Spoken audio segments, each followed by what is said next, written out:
دوستان گلم را درود. به دانشگاه پریمیر خوش آمدید.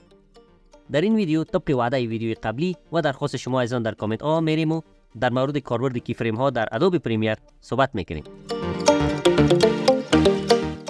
پس بیایید که شروع کنیم. برای اینکه کی فریم ها را بهتر بشناسید اجازه بدید که خود فریم را اول توضیح بدم که چی است و چی کار میکنه.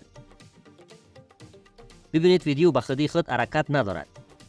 ویدیو در حقیقت یک سری از عکس ها یا تصاویری هست که در یک زمان مشخص از جلوی چشمان ما تیر میشوند و مغز ما آن را به حیث ویدیو یا فیلم پردازش میکند و ما آن را مثل یک ویدیو زنده و روان میبینیم. یا به عبارت دیگر اگر در یک ثانیه حداقل 24 قطعه عکس از جلوی چشمان ما عبور کند ما آن را به شکل ویدیو میبینیم. حالا هر قطعه عکس از جمله این 24 تصویر را یک فریم میگویند. و کی فریم هم و فریم گفته می شود که اگر ما یک پارامتر را در ویدیوی خود بخواهیم تغییر بدیم یا شروع تغییر آن را یا ختم تغییر آن را و یا هماردی آن را مشخص می سازد که در ادامه ویدیو میریم و برایتان عملی نشان میدم. پس تا پایین ویدیو ما را همراهی کنید و اگر سوالی داشتید لطفا در کامنت ها بنویسید، من حتما جواب میدم.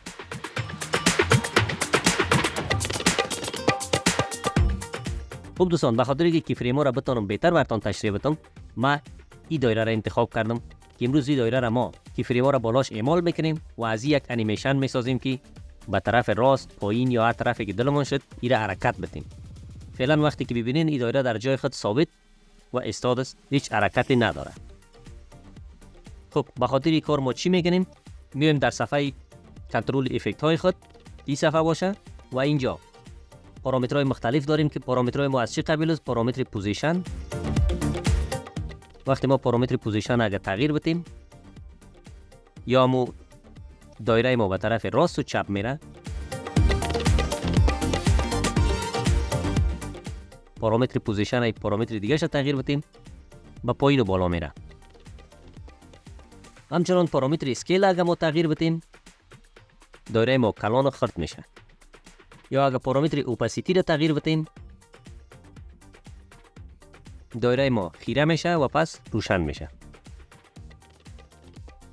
و اگر شما دقت کرده باشین پهلوی هر پارامتر یک دکمه وجود داره به نام تاگل انیمیشن که ما کی فریم ها را توسط همین دکمه تاگل انیمیشن میسازیم. اما وقتی ساختن انیمیشن که ما بخوایم همین دایره ما از طرف چپ به طرف راست صفحه بره چی کار میکنیم؟ این اول میایم تعیین میکنیم که از کدام فریم انیمیشن ما یا حرکت ما شروع شود.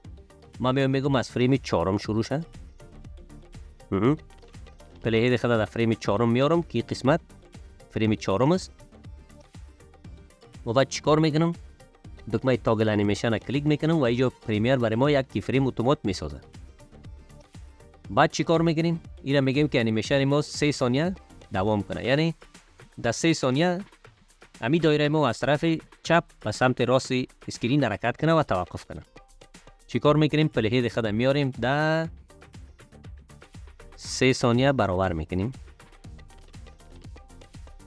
3 ثانیه و 4 فریم.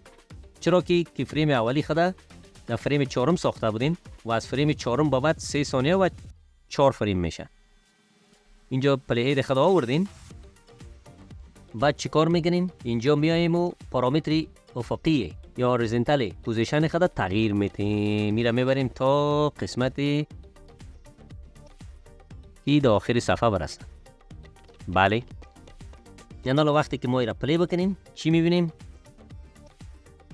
که دایره ما در یک خط مستقیم به طرف راست میره. اگر دقت کرده باشین در حرکت های طبیعی حرکت به این شکل نیست. با یک سرعت معین شروع شود و همون سرعت تا آخر تعقیب بکنه و یک بار استارت شود. در حرکت های طبیعی قسمی است که اول شای ما اساس حرکت خود شروع میکنه، بعد در وسط تیز میشه و سرعت میگیره و در آخر پس دوباره آهسته میشه و بعد توقف میکنه. الان به خاطر ساختن از این ما چیکار میکنیم؟ بالای کی فریم اول خود رایت کلیک میکنیم که رایت کلیک کردیم میایم سر تمپورال انترپولیشن و از اینجا ببینید لینیر است و اگر ما ایز اوت بگیریم و ایز این بگیریم این چی میکنه؟ انیمیشن ما آهسته حرکت خود شروع میکنه، تیز میشه و آهسته میشه و توقف میکنه که تقریبا به حرکت طبیعی اشیا قریب برابر شد. حالا چرا این اول ایز اوت گرفتیم بعد ایز این؟ به خاطر که ما از این کی فریم خارج میشیم و به طرف کی فریم دیگه میریم و با اون کی فریم داخل میشیم. همچنان ما میتونیم همین حرکت خودمون دستی تنظیم بکنیم. میایم این قسمت پراپرتیز کی فریم های خود باز میگیریم. اینجا ببینید یک خطی وجود داره که به شکل کرو یا نیم دایره جو موقعیت داره و اینی دو اندل آبی. و اگر ما اینمی اندل طرف چپ بگیریم و به طرف راست بکشیم، انیمیشن ما چه قسم میشه؟ از اول با آهستگی حرکت خود شروع میکند، یک دم تیز میشه و باز آهسته و توقف. و اگر ایره به مو حالت خود بگذاریم و اندل طرف راست و طرف چپ بکشیم، انیمیشن ما در شروع سرعتش بالاست و بعد آهسته آهسته شده توقف میکنه. و اگر هر دو اندل به طرف وسط بیاریم، در این حالت چی میشه؟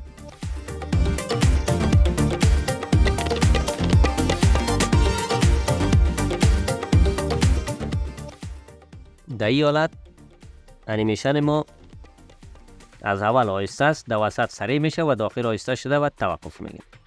خب حالا باید که این حرکات هم اگیش در کنار هم یک بار مقایسوی ببینیم.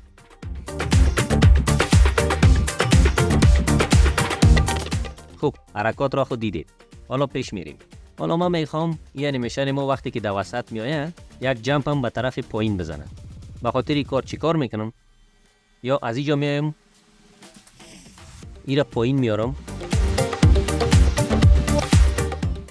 یک کی فریم دیگه این قسمت میسازه و بعد این را ببینیم چی شد. میآید پایین میره بالا.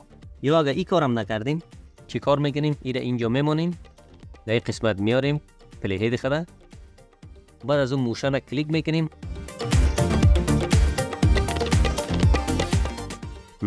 کمی ایره کلانتر بکنم. بله اینجا این قسمتی خطا پیدا شد و اطراف از یک چوکات. ما چی میگیریم؟ امی دایره را خودش میگیریم و کش میگیریم طرف زیر. بله حالا انیمیشن ما به چی شکل شد؟ وقتی که را پلی کنیم یعنی تا میره به طرف بالا. از اینجا میتونیم منولی حرکت خود کنترل بکنیم. اگر شما اینجا دقت کرده باشین در این قسمت نقاط آبی رنگی دیگه هم پیدا شده. خیلی از این خط آبی مسیری است که همین نیم دایره ما در اون مسیر حرکت میکنه یا اون انیمیشن ما در اون مسیر انجام میشه. مثلا حالا ببینید در اون مسیر میره. الان ما میتونیم که حرکت از اینجا آسته و سریع یا تغییراتی در او ایجاد کنیم. مثلا اینی نقطه را میگیریم به طرف بالا میبریم، اینی نقطه را میگیریم و به طرف پایان میبریم. بله به اینجا. و حالی که وقتی ویدیوی خود پلی بکنین حرکت ما یک کمی فرق میکنه. بله یا اگر بخوایم اینی قسمت کنترل میگیریم و این را به طرف بالا میکشیم و اینجا خودی از این بالا میبریم. حالا چی شد؟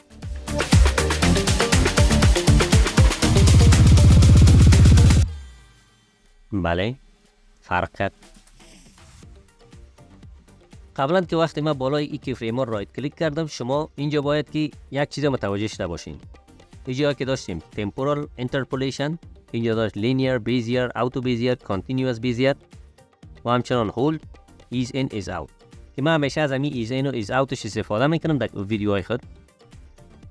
از دیگرها شما در استفاده نمیکنم و ما خوب است که شما بدانین. و یکی دیگه داریم spatial interpolation یعنی مکان.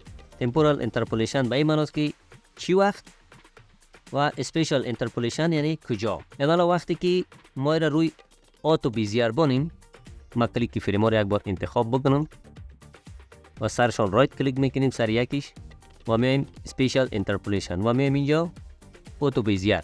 یعنی وقتی روی آتو بیزیر بانم خود از این اتومات همی نقاط خود و مسیر حرکت کی فریم برای ما تعیین میکنه. به چی شکل؟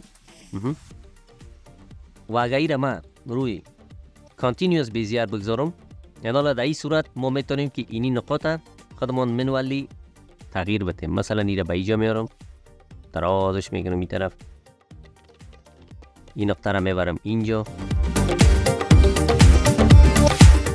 به خاطر که حرکت بتیم باید کنترل بگیریم. این را میاریم پایین. بله. و دیگه شم میبریم بالا. نه پایین. اینو به این شکل. نو دیگه بالت خودش. و این حالا ببینیم که چی رقم شده حرکت ما.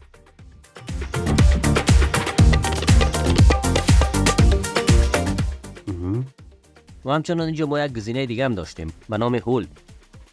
وقتی که این کی فریم ها را اگر هولد کی فریم به هولد کی فریم تبدیل بکنیم، در این حالت چی میشه؟ از یک کی فریم شروع میشه و تا وقتی که به کی فریم بعدی میرسه هیچ پارامتری تغییر نمیکنه. یعنی پارامتر زمانی تغییر میکنه که ما از یک کی فریم میایم به کی فریم دیگه. از کی فریم اولی حرکت میکنیم، هیچ پارامتری تغییر نمیکنه. میایم به کی فریم دوم که رسیدیم میره در او پایین و به کی فریم سوم که رسیدیم میره در او بالا. پارامتر ما زمانی تغییر میکنه که به کی فریم بعدی برسیم.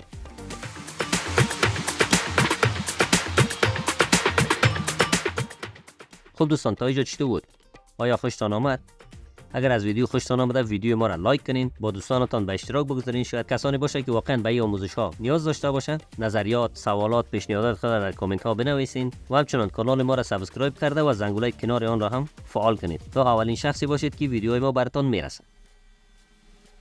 خب دوستان، این بود معرفی مختصر کی فریم ها جهت آشنایی شما با این تکنیکی ادوبی پریمیر. در ویدیو بعد میریم و همین تکنیک استفاده کرده یک ترانزیشن بسیار عالی میسازیم. تا ویدیو بعد بدرود. خدا نگهدار.